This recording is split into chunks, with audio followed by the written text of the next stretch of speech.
Hello dear student, আজ আমরা আলোচনা করব স্তূপ পর্বত বা ব্লক মাউন্টেন সম্পর্কে। ইতিপূর্বে আমরা আলোচনা করেছি পর্বত কি এবং পর্বতের শ্রেণীবিভাগ সম্পর্কে। আজ আমরা পর্বতের শ্রেণীবিভাগের অন্তর্গত যে সমস্ত বিষয়গুলো নিয়ে আলোচনা করেছিলাম সেগুলো এক একটি পার্ট নিয়ে আলোচনা করব।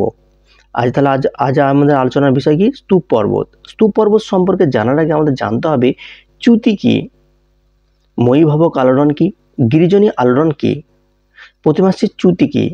ধরো ফ্রেন্ডস, এটি একটি ভূখণ্ড। এই ভূখণ্ডের দেখো এই বরাবর কি হচ্ছে, দুটো ফাটল সৃষ্টি হয়েছে।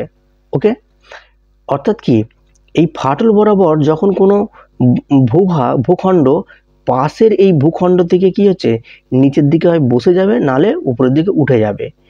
অর্থাৎ যে ফাটল বরাবর দুটো ভূখণ্ড কি হচ্ছে, বিচ্যুত হবে, সেই ফাটলটিকে আমরা কি বলবো? চ্যুতি বলবো। ওকে, এরপর আসছি অনুভূমিক আলোড়ন কি জিনিস। অনুভূমিক আলোড়ন হচ্ছে ফ্রেন্ডস, যখন ভূপৃষ্ঠে কি হচ্ছে, চাপের প্রভাবটা কি হবে, অনুভূমিকভাবে কাজ করবে। অর্থাৎ কি হবে, চাপটা কি হবে, দুই দিক থেকে এইভাবে সমান্তরালে কি হবে, একে অপরের দিকে অনুভূমিকভাবে আসবে। সেটাকে আমরা কি বলবো, তোমার গিরিজনী আলোড়ন বলবো। এই গিরিজনী আলোড়নের কারণে দেখো ফ্রেন্ডস, এই দিক থেকেও কি হচ্ছে, চাপ সৃষ্টি হচ্ছে, এই দিক থেকেও চাপ সৃষ্টি হচ্ছে। তার ফলে এই কি হচ্ছে, এদের মাঝের অঞ্চলে কি আছে, পলি আছে।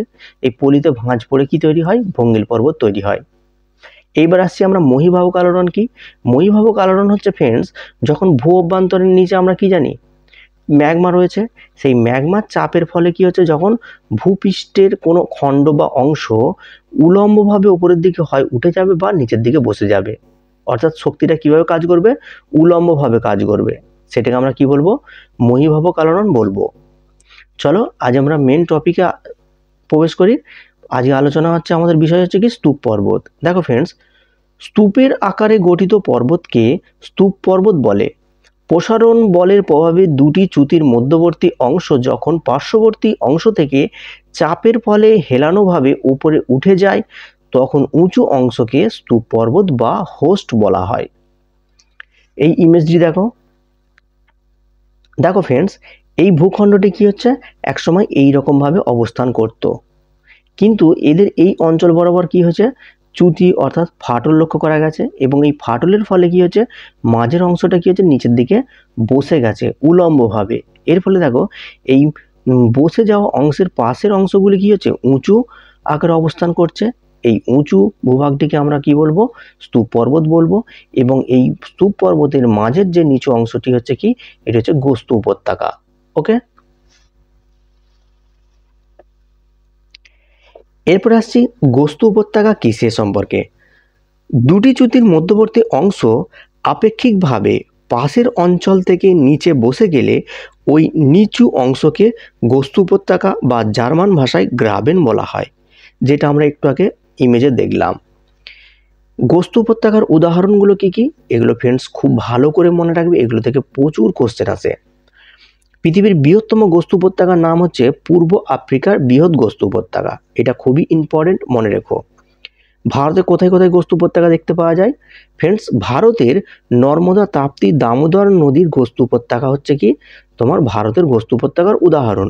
তোমরা লক্ষ্য করবে যে নর্মদা, তাপ্তি নদীর গতিপথ কিন্তু সোজা।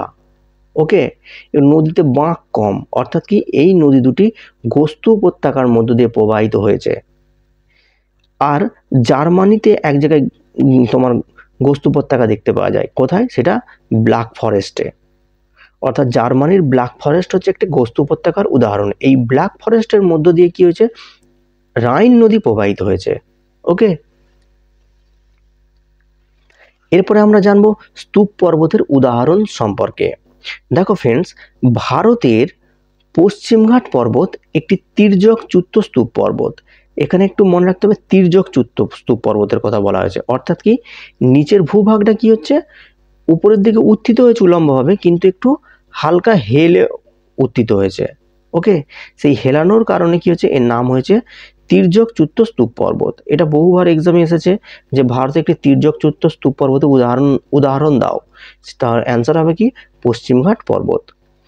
ইউরোপেতেও আমরা দুটি স্তূপ পর্বত দেখতে পাই। সেটা হচ্ছে, একটি হচ্ছে ভোজ পর্বত, আর অন্যটি হচ্ছে কি ব্ল্যাক ফরেস্ট, যেটা আমরা একটু আগে দেখলাম। এছাড়াও ভারতের সাতপুরা একটি স্তূপ পর্বত। ওকে ফ্রেন্ডস, এছাড়া শিলং মালভূমি কি হচ্ছে ভারতের একটি স্তূপ পর্বত। এই সাতপুরা ফ্রেন্ডস খুবই ইম্পর্টেন্ট, মনে রেখো। আজ এ পর্যন্তই, দেখা হচ্ছে নেক্সট ভিডিওতে। ধন্যবাদ।